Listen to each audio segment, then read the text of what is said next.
तो पिछले क्लास में हेलो वर्ल्ड का प्रोग्राम हम लोगों ने किया था।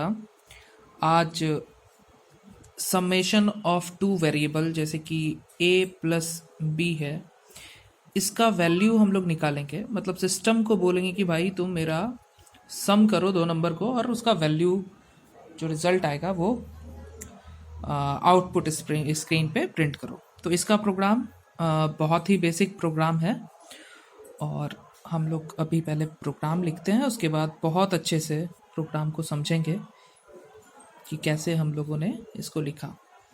तो हैज़ इंक्लूड studio.h, सारा कुछ मैं बताते चलूँगा कि क्यों मैं studio.h लिख रहा हूँ, या फिर हैज़ इंक्लूड conio.h क्यों लिख रहा हूँ conio.h। हम लोग को पता है कि ये जो मैंने अभी लिखा है वो हेडर फाइल है, इसके बारे में पूरी जानकारी हमें है। void main, okay. नेक्स्ट, अभी यहाँ से ध्यान देने वाली बात है, int a comma b comma c semi colon clear screen, इसके बारे में भी हम लोगों ने पढ़ा था। CLR SCR printf enter the value of a and b,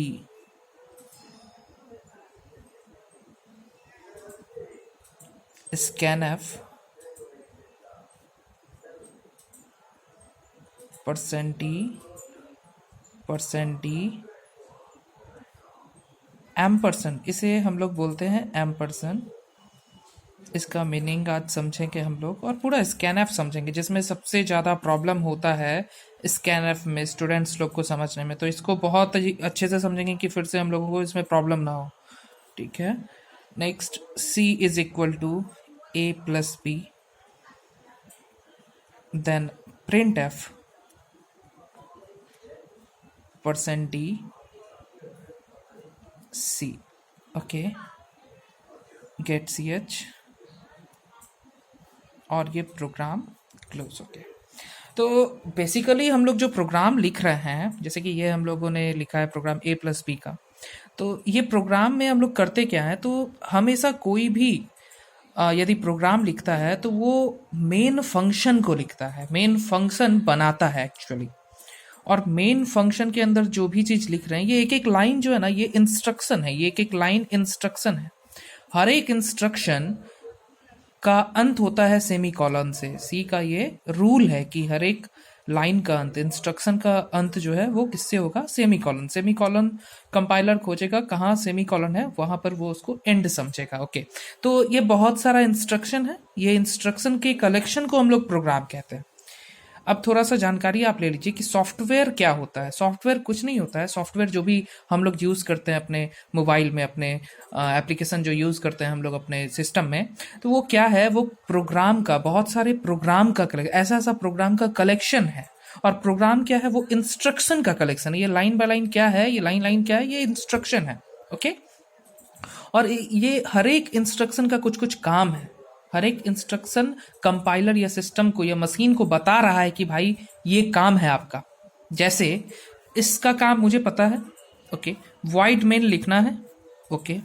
ये क्या है, इंट क्या है, इंट एक डेटा टाइप है। मतलब ये जो भी ए बी सी है ना, ये एक तरह का वेरिएबल है जिसको हम लोग कभी कभी आइडेंटिफायर भी कहते हैं।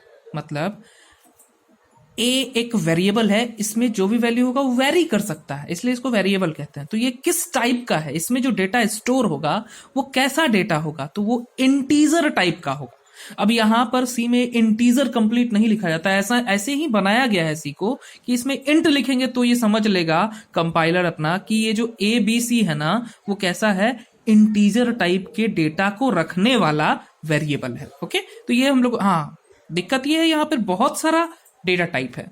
जैसे कि इंटीजर डेटा टाइप को लिखने के लिए हम लोग इंट कीवर्ड का यूज करेंगे। आपको एक नया वर्ड अभी सुनाई देगा, कीवर्ड कीवर्ड तो बहुत सारे, टोटल सी में टोटल 32 कीवर्ड्स हैं। और धीरे धीरे हम लोग, डायरेक्ट अभी तो नहीं, धीरे धीरे हम लोग सारे के सारे कीवर्ड्स के बारे में जान लेंगे।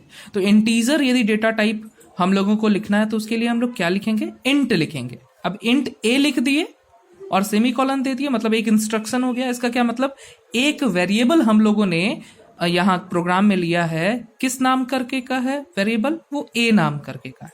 और वो कैसा है, तो इंटीजर डेटा टाइप को रखने वाला वेरिएबल। इसमें हम लोग फ्रैक्शनल वैल्यू नहीं रख सकते, इसमें 5 रख सकते हैं, 5.2 नहीं रख सकते। ओके, हम लोगों ने इंटीजर टाइप के वेरिएबल को यहां पर लिया है। उसी तरह फ्रैक्शनल वैल्यू को रखने के लिए 2 टाइप का डेटा टाइप होता है सी में। कौन कौन, एक फ्लोट होता है और एक डबल होता है। ठीक है, डबल। तो इस दोनों के बारे में भी हम लोग पढ़ेंगे, सारा कुछ पढ़ेंगे, हर एक डेटा टाइप के बारे में पढ़ेंगे। जैसे कैरेक्टर टाइप, कैरेक्टर मतलब ए हो गया, small A capital A, B, ये सब को कैरेक्टर बोलते हैं हम लोग। तो कैरेक्टर को लिखने के लिए हम लोग क्या यूज करते हैं, कैर यूज करते हैं। अच्छा, एक और बात कि सी में जो भी चीज हम लोग लिख रहे हैं वो सारा का सारा चीज किसमें, स्मॉल में। ये रूल रेगुलेशन के बारे में मैंने बताया था पिछले क्लास में।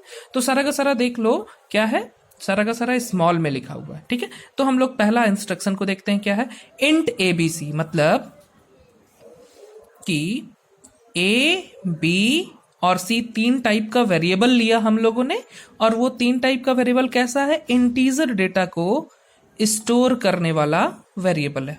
ओके, क्लियर स्क्रीन का काम हम लोग जानते हैं, प्रिंट एफ। अब जब हम लोग इसको कंपाइल करवाएंगे तो सबसे पहले क्या होगा, ये कंपाइल करेगा, इसमें कोई एरर, सिंटैक्स एरर नहीं होगा। सिंटैक्स एरर मतलब क्या, स्पेलिंग मिस्टेक्स कहीं पर है या नहीं है, ये कंपाइलर जांच करेगा। कहीं यदि नहीं मिला तो बोलेगा हाँ भाई सक्सेसफुल। ओके, ये सब हम लोग प्रैक्टिकल में भी देखेंगे टर्बो C++ पे। ठीक है, उसके बाद कंपाइल हो गया तो अब रन करवाए तो सबसे पहले क्या प्रिंट हुआ, प्रिंट एफ के अंदर जो भी है, पहला क्या है, enter the value of A and B. तो आउटपुट स्क्रीन में प्रिंट क्या हुआ, enter the value of A and B. A and B हूबहू जैसा लिखा हुआ है वैसा प्रिंट हो गया। मतलब बोल रहा है कि भाई आप ए और बी का वैल्यू दे दीजिए।